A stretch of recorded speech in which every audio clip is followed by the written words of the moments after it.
Hallelujah. കർത്താവിൽ പ്രിയ സഹോദരി സഹോദരങ്ങളെ, മഹത്വത്തിൻ സാന്നിധ്യം ഈ ശുശ്രൂഷയിലേക്ക് ഒത്തിരിയേറെ സ്നേഹത്തോടെ കടന്നു വന്നിരിക്കുന്ന എല്ലാ പ്രിയപ്പെട്ടവർക്കും വീണ്ടും വരുന്ന നമ്മുടെ കർത്താവായ യേശു ക്രിസ്തുവിൻ്റെ കൃപയും സമാധാനവും ആശംസിക്കുകയാണ്. 119 സങ്കീർത്തനം 1 തിരുവചനം.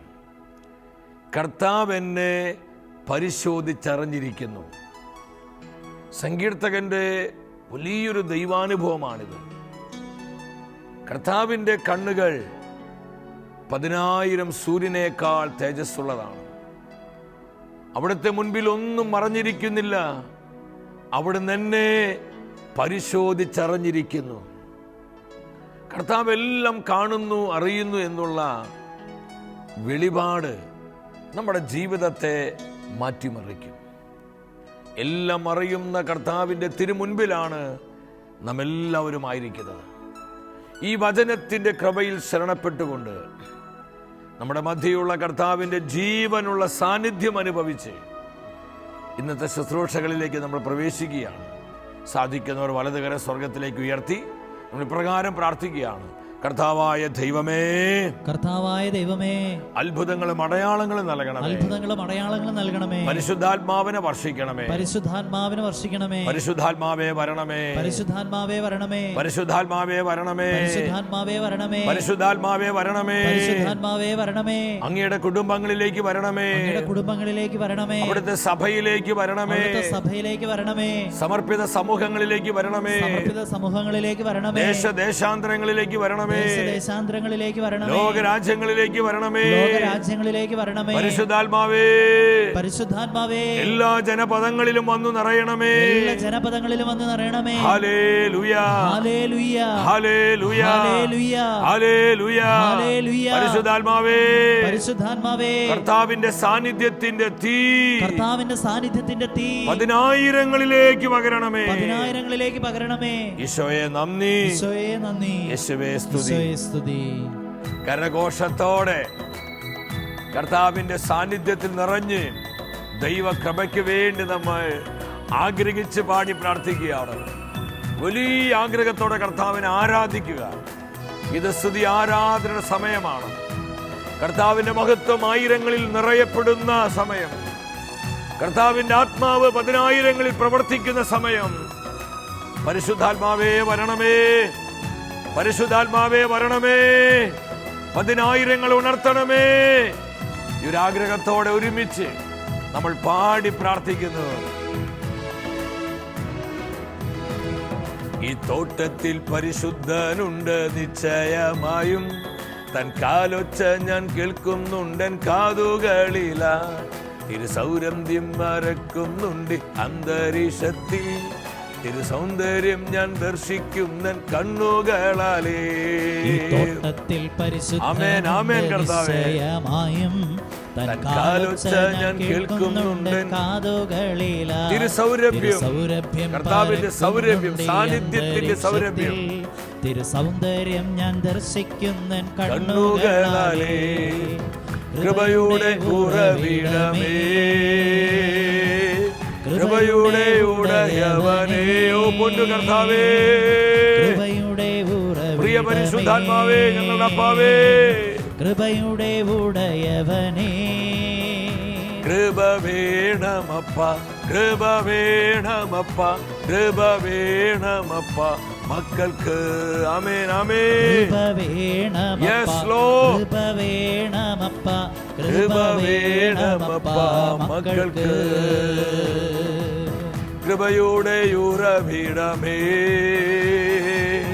കൃപയുടെ ഉടയവനേ, ഈശോയേ, അനേകായിരങ്ങൾ കൃപ ഒഴുകട്ടെ, ദൈവ കൃപ ഒഴുകട്ടെ, ദൈവശക്തി പ്രവഹിക്കട്ടെ. കൃപ വേണമപ്പ, കൃപ വേണമപ്പ, കൃപ വേണമപ്പ. ഒന്ന് ആഗ്രഹിച്ചുകൊണ്ട് കർത്താവിനോട് പറഞ്ഞേ, പരിശുദ്ധാത്മാവേ ദൈവകൃപയാൽ പുതിയണമേ, ദൈവകൃപയാൽ പുതുക്കണമേ, ദൈവകൃപയാൽ ഞങ്ങളെ നയിക്കണമേ.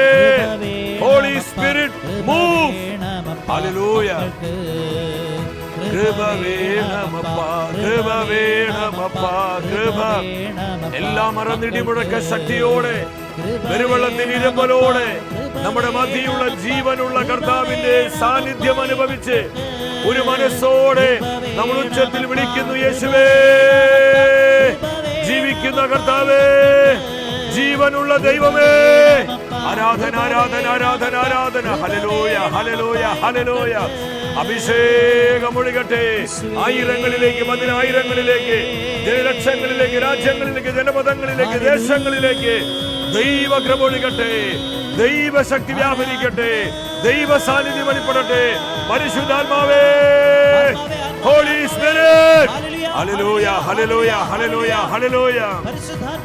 കഠിന ഹൃദയങ്ങളെ തുറക്കണമേ, അനുതാപം മാനസാന്തരമില്ലാത്ത ജീവിതങ്ങളെ നവീകരിക്കണമേ. പരിശുദ്ധാത്മാവേ, അപ്രകാരമുള്ള ആത്മാക്കളെ പ്രചോദിപ്പിക്കണമേ. ദൈവ സാന്നിധ്യത്തിന് സ്പാർക്ക് കൊടുക്കണമേ. റൂഹാ, റൂഹാ, റൂഹാ, റൂഹാ. ഹല്ലേലൂയ, ഹല്ലേലൂയ, ഹല്ലേലൂയ. കൃപ വേണമപ്പ, കൃപ വേണമപ്പ, കൃപ വേണമപ്പ മക്കൾക്ക്. ആമേൻ, ആമേൻ. പരിശുദ്ധാത്മാവേ, oh Lord, anoint, anoint, anoint Lord. പരിശുദ്ധ മാതാവേ, കൃപകൾ വിതരണം ചെയ്യുന്ന പരിശുദ്ധാത്മാവിന്റെ പ്രിയമണവാട്ടി, ഞങ്ങളുടെ പൊന്നു അമ്മേ, അമ്മയുടെ മാധ്യസ്ഥവും സഹായവും സാന്നിധ്യവും ശുശ്രൂഷ ഞങ്ങൾക്ക് നൽകണമേ. വിശ്വസ്ത പിതാവേ, സകല വിശുദ്ധരെ ഞങ്ങൾക്ക് കൂട്ടായിരിക്കണമേ. ആമേൻ. ഹല്ലേലൂയ.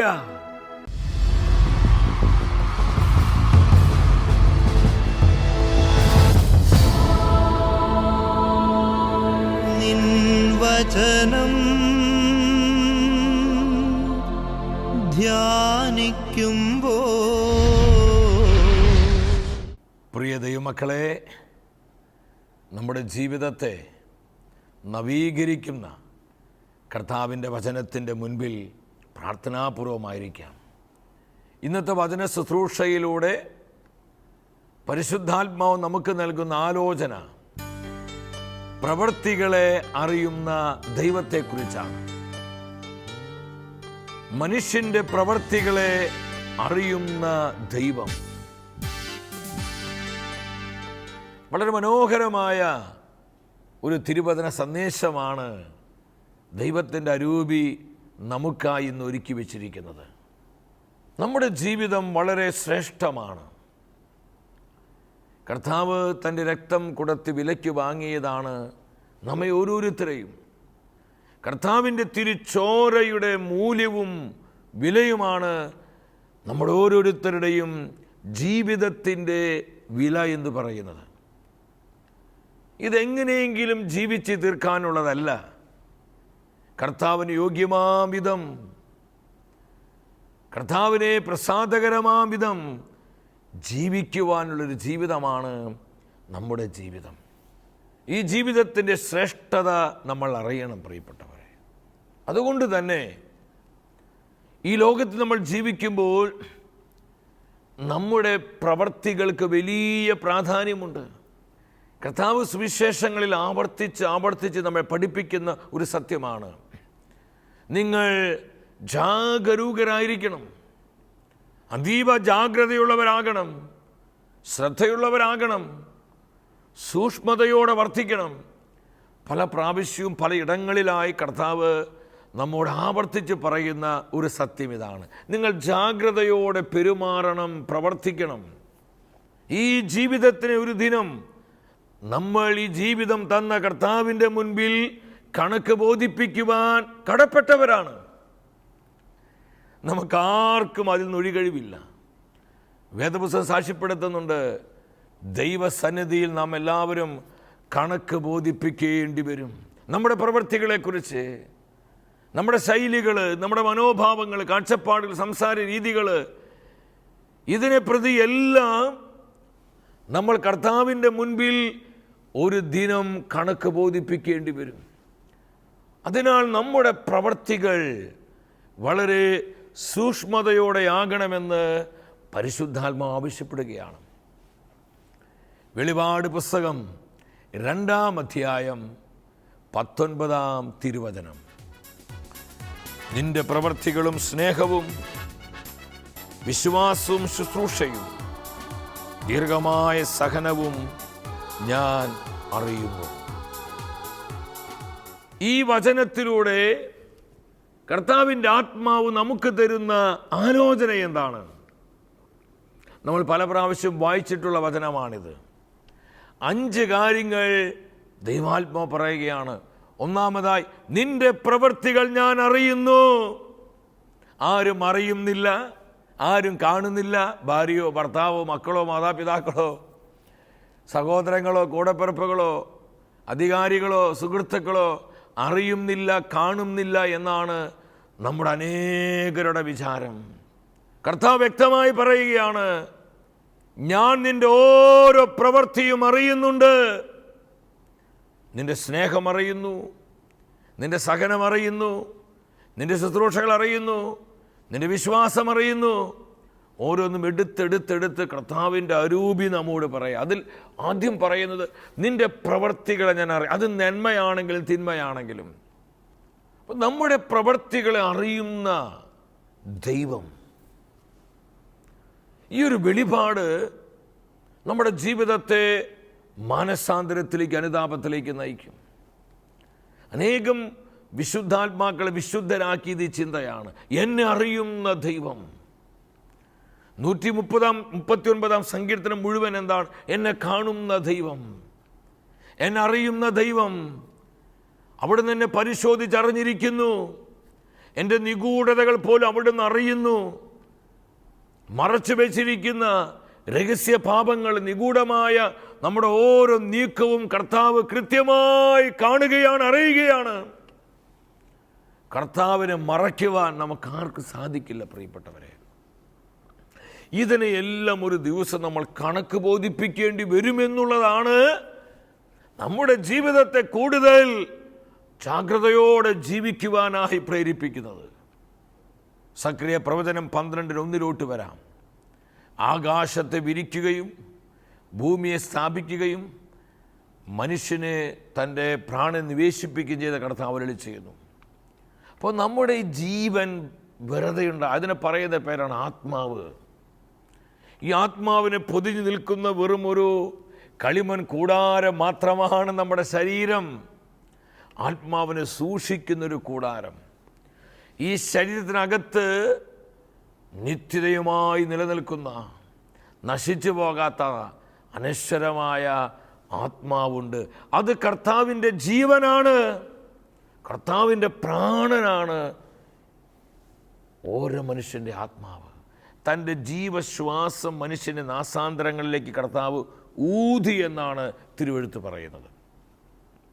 അതുകൊണ്ട് നമ്മുടെ ഈ ജീവനും ജീവിതവും വെറുതെ ഉണ്ടായതല്ല. നമ്മളെങ്ങനെയെങ്കിലും ഇങ്ങനെ ഈ പല റോഡരികിലൊക്കെ പൊട്ടിമുളയ്ക്കുന്ന തകരയെ പോലെ, അല്ലെങ്കിൽ ചില മഴ പെയ്യുമ്പോൾ ചില പുല്ലും അതുപോലെ തന്നെ പല ചെടികളൊക്കെ ഇങ്ങനെ പൊട്ടി മുളയ്ക്കും. അങ്ങനെ വെറുതെ ഉണ്ടായതല്ല നമ്മുടെ ജീവിതം. കർത്താവ് കൃത്യമായ പദ്ധതിയോടെ, ലക്ഷ്യത്തോടെ, നിയോഗത്തോടെയാണ് ഈ ലോകത്തിലേക്ക് എന്നെയും നിന്നെയും അയച്ചിരിക്കുന്നത്. കർത്താവിൻ്റെ ജീവനാണ് നമ്മുടെ ജീവിതം. കർത്താവിൻ്റെ പ്രാണനാണ് നമ്മുടെ അകത്ത് അവിടുന്ന് നിവേശിപ്പിച്ചിരിക്കുന്നത്. അതുകൊണ്ടാണ് വിശുദ്ധ പൗലോസ് സഭയോട് പറയുന്നത്, കൊരിന്ത സഭയ്ക്ക് എഴുതിയ 1-ാമത്തെ ലേഖനം 6:19-20 വചനങ്ങളിൽ, നിങ്ങൾ നിങ്ങളുടെ സ്വന്തമല്ല, നിങ്ങൾ വിലയ്ക്ക് വാങ്ങപ്പെട്ടവരാണ്. കർത്താവ് തൻ്റെ ചങ്കിൽ അവസാനത്തുള്ളി ചോര വരെ നമുക്ക് ഊറ്റിത്തന്ന് നമ്മളെ വിലയ്ക്ക് വാങ്ങിയിരിക്കുകയാണ്. നമ്മൾ നമ്മുടെ സ്വന്തമല്ല, നമ്മളെല്ലാവരും കർത്താവിനുള്ളവരാണ്. ഉറക്കത്തിലും ഉണർവിലും നാം കർത്താവിന് സ്വന്തമാണ്. ഹല്ലേലൂയ! ഇതെത്ര മനോഹരമായ ഒരു വെളിപാടാണ്. നമ്മളെപ്പോഴും കർത്താവിനുള്ളവരാണ്, പിശാചിനുള്ളവരല്ല, ഈ ലോകത്തിനുള്ളവരല്ല, ലോകത്തിന് സുഖഭോഗങ്ങൾക്കുള്ളവരല്ല. നമ്മെ രക്തം കൊടുത്ത് വിലയ്ക്ക് വാങ്ങിയ കർത്താവായ യേശു ക്രിസ്തുവിനുള്ളവരാണ് നാം എന്ന് ദൈവത്തിൻ്റെ വചനം സാക്ഷ്യപ്പെടുത്തുകയാണ്. ജോബിൻ്റെ പുസ്തകം 34:21 വരണം.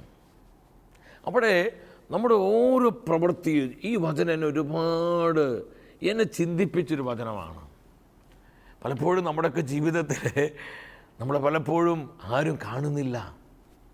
ഞാൻ പറഞ്ഞ ഈ വാക്ക്, ഞാൻ ചെയ്ത ഈ പ്രവൃത്തി, എൻ്റെ ഈ പെരുമാറ്റം, ഞാൻ ചിന്തിച്ച ഈ ചിന്ത, എൻ്റെ മനോഭാവം ആരും അറിയുന്നില്ല, ആരും കാണുന്നില്ല എന്നാണ് നമ്മൾ ധരിക്കുന്നത്. നമുക്ക് തെറ്റുപറ്റി പ്രിയപ്പെട്ടവരെ. ജോബിൻ്റെ പുസ്തകം 34:21 പറയാണ്, കർത്താവിൻ്റെ കണ്ണുകൾ മനുഷ്യൻ്റെ വഴികളിൽ പതിയുന്നു. CCTVയേക്കാളും ശക്തമാണ് കർത്താവിൻ്റെ കണ്ണുകൾ. പ്രഭാഷകന്റെ പുസ്തകത്തിൽ പറയുന്നുണ്ട്, കർത്താവിൻ്റെ കണ്ണുകൾ 10,000 സൂര്യനേക്കാൾ തേജസ്സുറ്റതാണ്. അവിടുത്തെ കൺമുൻപിൽ ഒന്നും മറഞ്ഞിരിക്കുന്നില്ല, എല്ലാം അവിടത്തേക്ക് അനാവൃതമാണ്. മനുഷ്യൻ്റെ വഴികളിൽ കർത്താവിൻ്റെ നയനങ്ങൾ പതിയുന്നു. അവൻ ഓരോ അടിവെക്കുന്നതും കർത്താവ് കാണുന്നു, ശ്രദ്ധിക്കുന്നു. പാപം ചെയ്യാനുള്ള നമ്മുടെ വഴികൾ, ചില രഹസ്യ ബന്ധങ്ങൾ, അഭിഹിത വേക്ഷകൾ, വിവാഹേതര ബന്ധങ്ങൾ, ഭാര്യഭർത്തൃ ബന്ധത്തിലും ഒത്തിരി ഇന്ന് വിവാഹേതര ബന്ധങ്ങളുണ്ട്. ഭർത്താവ് അറിയാത്ത വഴിവിട്ട ബന്ധങ്ങൾ, ഭാര്യ അറിയാത്ത വഴിവിട്ട ബന്ധങ്ങൾ, മാതാപിതാക്കൾ അറിയാത്ത പല ബന്ധങ്ങൾ. ഇന്ന് പല യുവജനങ്ങൾ, ഒത്തിരി മക്കൾ, നമുക്കത് എണ്ണി തീർക്കാൻ പറ്റാത്തൊരവസ്ഥയിലേക്ക് ഇന്ന് കാര്യങ്ങൾ എത്തിയിരിക്കുകയാണ്. കാരണം അതുപോലെ ഇന്ന് ദുഷിച്ചു പോയി. വഴിവിട്ട ലൈംഗികതകളും മ്ലേച്ഛതകളും ഒരു പ്രളയം പോലെ നമ്മുടെ തലമുറയിൽ പിശാചിന്ന് വർദ്ധിപ്പിച്ചിരിക്കുകയാണ്. ആർക്കൊരു മനസാക്ഷി കുത്തില്ല. ചതിയാണ് ചെയ്യുന്നത്, കള്ളത്തരമാണ് ചെയ്യുന്നത്, മാതാപിതാക്കളെ പറ്റിക്കുകയാണ്, വഞ്ചിക്കുകയാണ് ചെയ്യുന്നത്. യാതൊരു വിചാരവും ബോധവുമില്ല. കാരണം ഹൃദയം കഠിനമായി, ബുദ്ധിയിൽ അന്ധകാരം നിറഞ്ഞു, മനസ്സ് അജ്ഞത ബാധിച്ചു. അതുകൊണ്ട് യാതൊരു അനുതാപവുമില്ല, ചെയ്യുന്ന തെറ്റിനെക്കുറിച്ച് അവബോധമില്ല. പിശാചിൻ്റെ കയ്യിലെ കളിപ്പാവകളെ പോലെ അസംഖ്യം ആത്മാക്കളെന്ന് നിത്യനാശത്തിലേക്ക് പോയിക്കൊണ്ടിരിക്കുന്നു. കർത്താവ് പറയാണ്, നിന്റെ ഓരോ അടിയും, നിന്റെ ഓരോ വഴിയും, നീ വയ്ക്കുന്ന ഓരോ സ്റ്റെപ്പും ഞാൻ കൃത്യമായി വീക്ഷിക്കുന്നു, കാണുന്നു കുഞ്ഞേ. അപ്പോൾ നമ്മുടെ പ്രവർത്തികളും നമ്മുടെ ചിന്തകളും പെരുമാറ്റങ്ങളെല്ലാം കൃത്യമായി അറിയുന്നൊരു ദൈവം. ഈ ഒരു വെളിപാട് നമ്മൾ ചിന്തിക്കണം പ്രിയപ്പെട്ടവരെ. ഈ കർത്താവിൻ്റെ മുൻപിലാണ് നമ്മൾ നിൽക്കുന്നത്. യെശയ്യാപ്രവചനം 65:6 പറയുന്നുണ്ട്, എല്ലാറ്റിൻ്റെയും രേഖ എൻ്റെ കയ്യിലുണ്ട്. സാധിക്കുന്നൊരാ വചനം എടുത്ത് വായിക്കണം നിങ്ങൾ. നമ്മൾ പലപ്പോഴും ചോദിക്കുന്ന ചോദ്യമില്ലേ, എന്താ തെളിവ്? ഞാൻ പറഞ്ഞതിന് എന്താ തെളിവ്? ഞാനത് ചെയ്തതിന് തെളിവതാ, എവിഡൻസ് എവിടെ? തെളിവതാ. പലപ്പോഴും നമ്മൾ തെളിവ് ചോദിക്കാറുണ്ട്. കർത്താവ് പറയാ, എനിക്ക് തെളിവുണ്ട്. നിന്റെ പ്രവൃത്തികൾ, നീ ചെയ്ത കാര്യങ്ങൾ ഭാര്യ അറിഞ്ഞിട്ടില്ല, ഭർത്താവ് അറിഞ്ഞിട്ടില്ല, മക്കൾ അറിഞ്ഞിട്ടില്ല, മാതാപിതാക്കൾ അറിഞ്ഞിട്ടില്ല, കൂടപ്പിറപ്പുകൾ ആരും അറിഞ്ഞിട്ടില്ല, അധികാരികൾ അറിഞ്ഞിട്ടില്ല. ഞാൻ അറിഞ്ഞിട്ടുള്ളൂ. പിന്നെ ഞാൻ ആരുമായി പാപം ചെയ്തോ ആ വ്യക്തി അറിഞ്ഞിട്ടുള്ളൂ. ഇതിന് സാക്ഷിയായി കർത്താവാണ്. വ്യക്തിപരമായി ചെയ്യുന്ന പാപങ്ങളുണ്ട്, കുറ്റമായി ചെയ്യുന്ന തിന്മകളും കൊടും പാപങ്ങളുണ്ട് പ്രിയപ്പെട്ടവരെന്ന് കർത്താവ് പറയും. എല്ലാറ്റിൻ്റെയും രേഖ എൻ്റെ കയ്യിലുണ്ട്. നാട്ടുകാരുടെ മുൻപിൽ നമ്മൾ നല്ല പിള്ള ചമഞ്ഞാലും, വീട്ടുകാരുടെ മുൻപിൽ നമ്മൾ നല്ല വൈതലനെ പോലെ എല്ലാവർക്കും മാന്യനായി നമ്മൾ ജീവിച്ചാലും കർത്താവിൻ്റെ കണ്ണുകളെല്ലാം അറിയുന്നു. എല്ലാറ്റിനെയും രേഖ എൻ്റെ കയ്യിലുണ്ട്. ഞാൻ ആ വചനം വായിച്ച് അത്ഭുതപ്പെട്ടു പോയി. ദൈവമേ, കർത്താവിൻ്റെ കയ്യിൽ നിന്നൊക്കെ ഉണ്ടെന്നേ. നമ്മൾ അനുദപിച്ച് മാനസാന്തരപ്പെട്ട് പാപമേറ്റുപറഞ്ഞ് പാപക്ഷമ സ്വീകരിച്ചാൽ ഈ രേഖയെല്ലാം കർത്താവ് മാച്ചു കളയും. ഒരു ഹല്ലേലൂയ പറഞ്ഞേ, ഹല്ലേലൂയ. ഇത് കർത്താവിൻ്റെ സ്നേഹവും കാരുണ്യവുമാണ്. എല്ലാറ്റിൻ്റെ രേഖ എൻ്റെ കയ്യിലുണ്ട്. നമ്മൾ ചെയ്ത ചതികൾ, നമ്മൾ ചെയ്ത കള്ളത്തരങ്ങൾ, നമ്മൾ ചെയ്ത അവിഹിത വേഴ്ചകൾ, രഹസ്യ പാപങ്ങൾ, ക്രൂരതകൾ, നുണകൾ, നമ്മൾ പറ്റിച്ചത്, ചതിച്ചത്, പരദൂഷണം, ഏഷിണി, കാപട്യത്തോടുള്ള പെരുമാറ്റങ്ങൾ, വഞ്ചന, അഹങ്കാരം, സ്വാർത്ഥത എന്നു വേണ്ട സകല തിന്മകളുടെയും രേഖ കർത്താവിൻ്റെ കയ്യിലുണ്ടെന്ന് കർത്താവ് ചങ്കൂറ്റത്തോടെ പറയാ. ജെറമിയ പ്രവചനം 12:19 ഇത് കാണാൻ പറ്റും. ആലോചനയിൽ വലിയവനും പ്രവർത്തികളിൽ ബലവാനുമായ കർത്താവ് അരുളി ചെയ്യുന്നു, മനുഷ്യൻ്റെ നടപ്പനുസരിച്ച് പ്രവർത്തികൾക്കനുസരിച്ച് ഞാൻ അവന് പ്രതിഫലം നൽകും. നമ്മുടെ നടപ്പും ചെയ്തികളും എല്ലാം കർത്താവ് ശ്രദ്ധിക്കുന്നുണ്ടെന്നേ. വാക്ക് ബിഫോർ മീ. അബ്രഹാമിനോട് കർത്താവ് പറഞ്ഞൊരു വാക്യം ഏതാണ്? I am almighty God. Walk before me.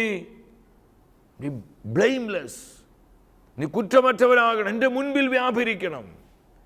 ഞാൻ സർവശക്തനായ ദൈവമാണ്. നിന്റെ നടപ്പ് എനിക്കറിയാം. നിന്റെ നടപ്പ് എങ്ങനെയാണ്? നമ്മളെങ്ങോട്ടാണ് നടക്കുന്നത്? നമ്മുടെ ചായ്വ് എങ്ങോട്ടാണ്? നമ്മുടെ വിചാരങ്ങൾ എവിടേക്കാണ്? നമ്മുടെ ആഗ്രഹങ്ങൾ എങ്ങോട്ടാണ്? നമ്മുടെ അകത്ത് നമ്മിൽ വരുന്ന വികാര ചിന്തകൾ ഏതിലേക്കാണ്? കർത്താവ് പറയാ, നിന്റെ ചെയ്തികളും നടപ്പും ഞാൻ അറിയുന്നു, അതിനനുസരിച്ചാണ് ഞാൻ നിന്നോട് ഇടപെടുവാൻ പോകുന്നത്. ഒരു കാര്യം നമ്മൾ മനസ്സിലാക്കണം, കർത്താവിൻ്റെ കരുണ ഈ ലോക ജീവിതത്തിൽ മാത്രമാണ്. നമ്മൾ ഈ ലോകം വിട്ട് നിത്യതയിലേക്ക് യാത്രയായി, ഈ ലോകം വിട്ട് എന്ന് പറഞ്ഞാൽ നമ്മുടെ മരണശേഷം നമ്മളെല്ലാവരും മരിക്കുമെന്ന് വിശ്വസിക്കുന്നുണ്ടോ? വിശ്വസിച്ചാലും വിശ്വസിച്ചില്ലെങ്കിലും അത് നിത്യസത്യമാണ്. നാം എല്ലാവരും മരിക്കും. 2 സാമുവേൽ 14:14 പറയുന്നു. രാജാക്കന്മാർ 2-7 പഠിപ്പിക്കുന്നു. ഹെബ്രായർ 9:27 പറയുന്നു. എത്രയെത്ര വചനങ്ങൾ. മനുഷ്യൻ മരിക്കും, നാം എല്ലാവരും മരിക്കും. ദൈവത്തിൻ്റെ തിരുവെഴുത്ത് കൃത്യതയോടുകൂടി പറയാണ്, ഈ മരണശേഷം പിന്നെ ദൈവത്തിൻ്റെ കരുണയല്ല, നീതി, ദൈവത്തിൻ്റെ നീതി മാത്രമാണ് നമ്മുടെ മുൻപിൽ നമ്മോട് ഇടപെടുന്നത്. കരുണ ലോക ജീവിതത്തിൽ മാത്രമാണ്. ഇത് മറക്കരുത് പ്രിയപ്പെട്ടവരെ. അപ്പം നമ്മുടെ നടപ്പും ചെയ്തികൾക്കനുസരിച്ചാണ് കർത്താവിൻ്റെ ഇടപെടലുകൾ നമ്മുടെ ജീവിതത്തിൽ ഉണ്ടാകുന്നത്. വെളിപാട് 22:12 പറയുന്നുണ്ട്, ഇതാ ഞാൻ വേഗം വരുന്നു, എൻ്റെ സമ്മാനം ഞാൻ കൊണ്ടുവരുന്നുണ്ട്, ഓരോരുത്തർക്കും അവരവരുടെ പ്രവർത്തികൾക്കനുസൃതമായി ഞാൻ പ്രതിഫലം നൽകും. ശ്രദ്ധിച്ച വചനം, ഓരോരുത്തർക്കും പ്രായവ്യത്യാസമില്ല. അവിടെ സീനിയറാണോ ജൂനിയറാണോ വ്യത്യാസമില്ല, സുന്ദരനാണോ വിരൂപനാണോ വ്യത്യാസമില്ല, പഠിപ്പുള്ളവനാണോ പഠിപ്പില്ലാത്തവനാണോ വ്യത്യാസമില്ല, സമ്പന്നനാണോ ദരിദ്രനാണോ അവിടെ വ്യത്യാസമില്ല. കാരണം വചനം പറയുന്നത് നിന്റെ പ്രവർത്തികൾക്കനുസൃതമായി ഞാൻ പ്രതിഫലം, നിന്റെ പൊസിഷൻ അനുസരിച്ചല്ല. ലോകത്തിൻ്റെ പോളിസി നമ്മുടെ പൊസിഷൻ അനുസരിച്ചാണ്. ലോകത്തിൽ ആ സ്ഥാനമാനങ്ങൾ അതൊക്കെ ഭയങ്കരമായ പ്രധാനപ്പെട്ട കാര്യമാണ്. ഇവിടെ പൊസിഷൻ അനുസരിച്ചാണ് കൈകാര്യം ചെയ്യപ്പെടുന്നത്. എന്നാൽ കർത്താവ് അങ്ങനെയല്ല പ്രിയപ്പെട്ടവരെ. സ്വർഗത്തിൽ പൊസിഷനല്ല, പ്രവർത്തികളാണ് കർത്താവ് അറിയുന്നത്.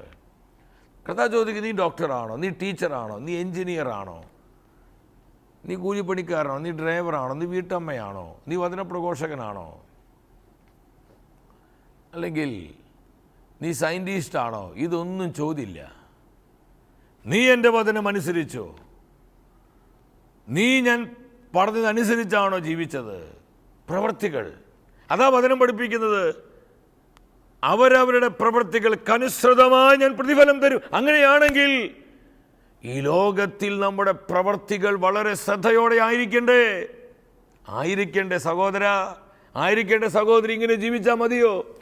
ഇങ്ങനെ മുന്നോട്ട് പോയാൽ നമ്മുടെ നിത്യത എവിടെയായിരിക്കും? ചിന്തിച്ചിട്ടുണ്ടോ? നമ്മൾ എവിടെയായിരിക്കും നമ്മുടെ നിത്യത? ഈശോയേ, അത് കൂടെ ചിന്തിക്കണം. അതുകൊണ്ട് പ്രഭാഷക പുസ്തകത്തിൽ പറയുന്നത്, നിന്റെ ജീവിതത്തിൻ്റെ അന്ത്യത്തെപ്പറ്റി ഓർക്കുക, എന്നാൽ നീ പാപം ചെയ്യുകയില്ല. ഹല്ലേലൂയ. അപ്പൊ നമ്മുടെ മരണത്തെക്കുറിച്ചുള്ള ചിന്തകൾ, ആ ഒരു വെളിപാട് നമുക്കുണ്ടാകണം. ഈ ലോകത്തിന് നിറങ്ങളിലും വർണ്ണങ്ങളിലും ലോകത്തിൻ്റെ വ്യഗ്രതകളിലും പെട്ട് ഈ സത്യങ്ങൾ മറന്ന് ജീവിക്കരുതേ. ലോകമാണ് നിന്റെ ആശയെങ്കിൽ ലോകം കടന്നു പോകും, പോയി മറയും. ഇന്നു മരണം നിന്നെ മുട്ടി വിളിച്ചെന്ന ലോകത്തെ കൈവിട്ടു പോയിടേണം.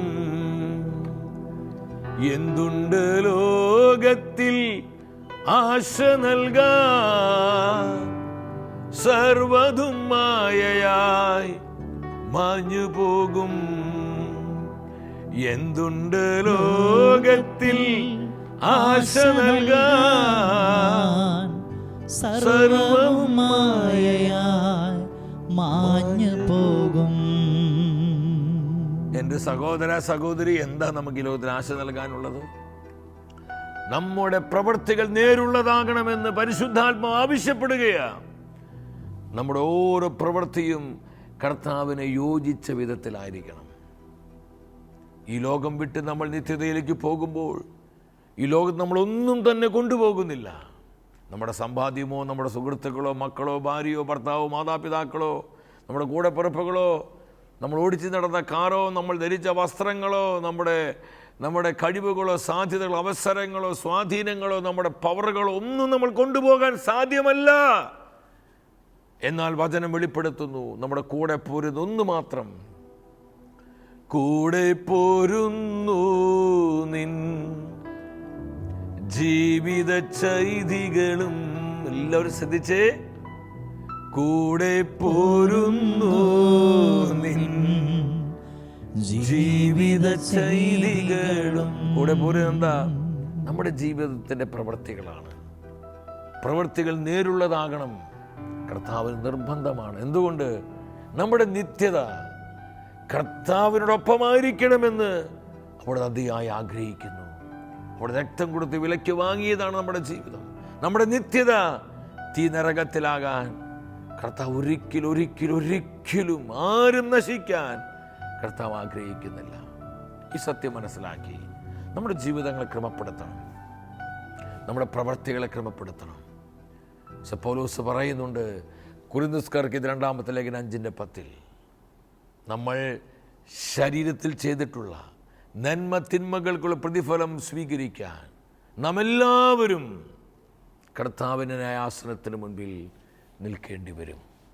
ഈ ഒരു തിരിച്ചറിവോടെ ഈ നിത്യസത്യത്തിൽ ഇത് വലിയൊരു യാഥാർത്ഥ്യമാണ്. ഇത് കള്ളത്തരമല്ല, ഇത് പൊട്ടത്തരമല്ല, ഇത് പറയുന്നത് മണ്ടത്തരമല്ല.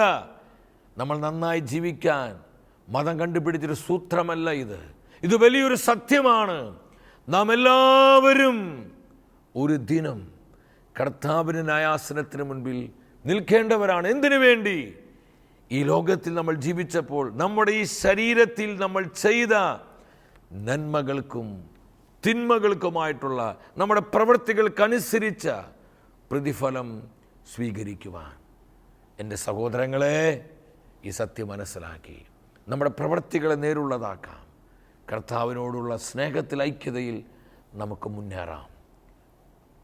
വ്യക്തിപരമായ നമ്മുടെ നിയോഗങ്ങളെയും നമ്മുടെ കുടുംബത്തിൻ്റെ സകല ആവശ്യങ്ങളെയും നമ്മെ ഓരോരുത്തരെയും നമ്മുടെ കർത്താവ് സമൃദ്ധമായി അനുഗ്രഹിക്കട്ടെ.